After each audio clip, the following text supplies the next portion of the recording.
सुप्रभात बच्चों, मैं आपकी हिंदी अध्यापिका चारू शर्मा।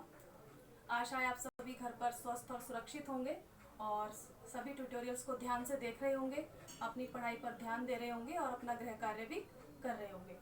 तो बच्चों, हमने एक विषय प्रारंभ किया था अलंकार। तो अलंकार जो है विषय वो हम कल समाप्त कर चुके हैं अपने लास्ट ट्यूटोरियल में। इसका जो हम रीडिंग है और जो एक्सप्लेनेशन है वो पूरी कंप्लीट हो चुकी है, इसको आप समझ चुके हैं आसानी से।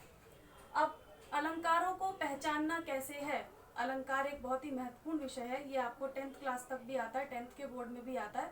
तो इसको आप जब तक गहराई से अच्छी तरह से नहीं समझ लेंगे तो आपको समझ नहीं आएगा और आगे आपको इसका फायदा नहीं मिलेगा। ठीक है, तो अलंकार को कैसे पहचानना है ये आपको मैंने बताया है कि हर अलंकार की अपनी अलग अलग एक पहचान होती है, जिससे उसको समझना आसान हो जाता है। अगर आपके दिमाग में वो एक बार बैठ जाएगी तो आपको बहुत आसानी से समझ आ जाएगा। और दूसरी बात मैंने आपको बताया कि आप इसके जितने ज़्यादा उदाहरणों को पढ़ेंगे, जितना ज़्यादा उदाहरण को समझने की कोशिश करेंगे, जितने ज़्यादा उदाहरण करते जाएंगे उतनी ज़्यादा आपकी प्रैक्टिस होती जाएगी और आपको पढ़ते ही पता लग जाएगा कि यहाँ पर कौन सा अलंकार है। तो सबसे पहले अनुप्रास अलंकार की पहचान मैंने बताई थी आपको कि जहाँ पर एक ही वर्ण बार बार रिपीट हो, जैसे क, च, त, ट, म, कोई भी वर्ण हो सकता है, वो अगर एक ही पंक्ति में एक ही लाइन में दो या दो से अधिक बार आए तो वहां अनुप्रास अलंकार होगा। यमक अलंकार वहां होगा जहां पर दो शब्द होंगे लेकिन दोनों बार उनका अर्थ भिन्न भिन्न होगा। श्लेष अलंकार में मैंने आपको बताया कि एक ही शब्द होगा लेकिन उसके अर्थ दो होंगे। शब्द एक ही बार आएगा लेकिन उसके अर्थ दो होंगे। उसके बाद हमने पढ़ा चौथा अलंकार, वो था पुनरुक्ति अलंकार। पुनरुक्ति अलंकार वो होता है जहां पर एक शब्द दो बार आता तो है लेकिन दोनों बार उसका अर्थ में कोई भी बदलाव नहीं होता। जैसे हम बोलते हैं चलते चलते मैं थक गया, तो यहाँ पर चलते चलते सिर्फ रिपीट हो रहा है, यहाँ पर इसका कोई अर्थ अलग नहीं आ रहा बार बार। तो ये होता है पुनरुक्ति, मतलब दोबारा उक्ति होना किसी शब्द की। तो ये हमने पढ़ ली शब्दालंकार। उसके बाद हमने पढ़े अर्थालंकार। अर्थालंकार में हमने सबसे पहले पढ़ा था उपमा अलंकार।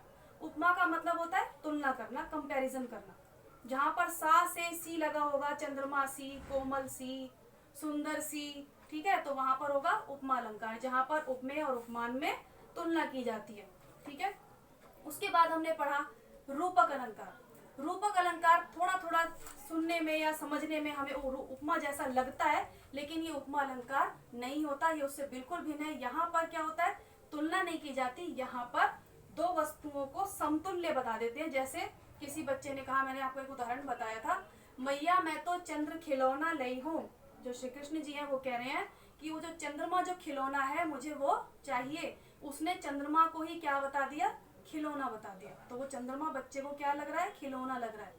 श्री राम के चरण को कहा जा रहा है कि चरण कमल, कि चरण जो है वही कमल है, बिल्कुल कमल। हमने ये नहीं कहा कि कमल जैसे चरण, कमल से चरण, सा से सी नहीं लगा दिया।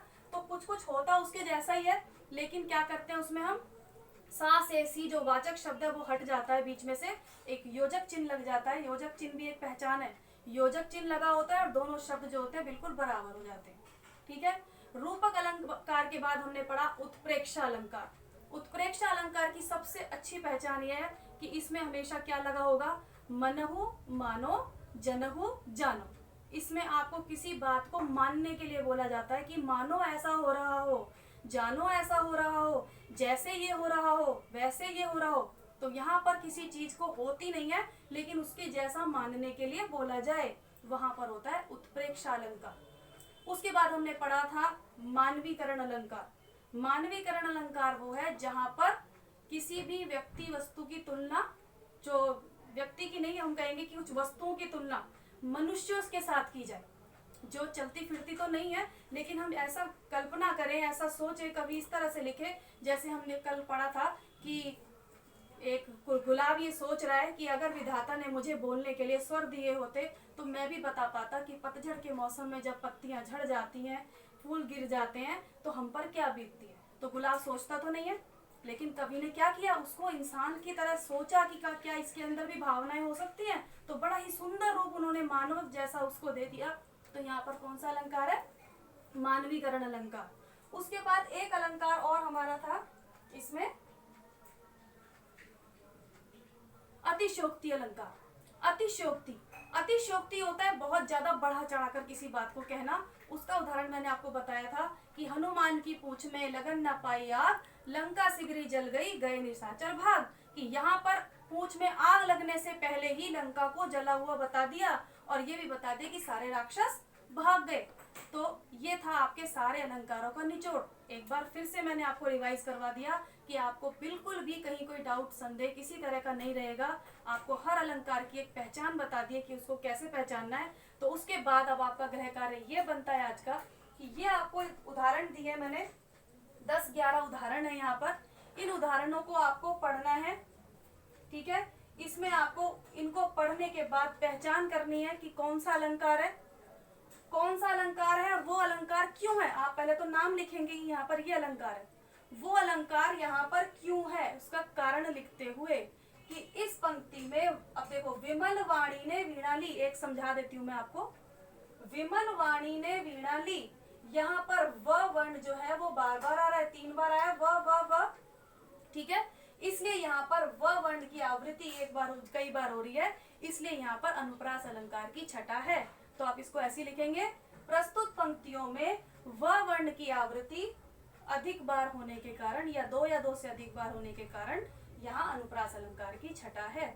इस तरह से सुंदर शब्दों का प्रयोग करते हुए आप अलंकारों को एक्सप्लेन करके समझाते हुए लिखेंगे। ये हर अलंकार को आपको पढ़ना है और इनको लिखना है। उसके बाद जो आपकी सैटरडे को जो क्लास होगी, अगर इन अलंकारों में, इन उदाहरणों में आपको कोई दिक्कत, ये जितने भी मैंने अलंकार लिखे ये सब वो लिखे छाट कर जो अक्सर 9th-10th के बोर्ड में पूछे जाते हैं, जो अक्सर आते हैं। अगर आप ये कर लेंगे तो मैं आपको और भी आगे प्रैक्टिस के लिए 10-12 और दे दूंगी।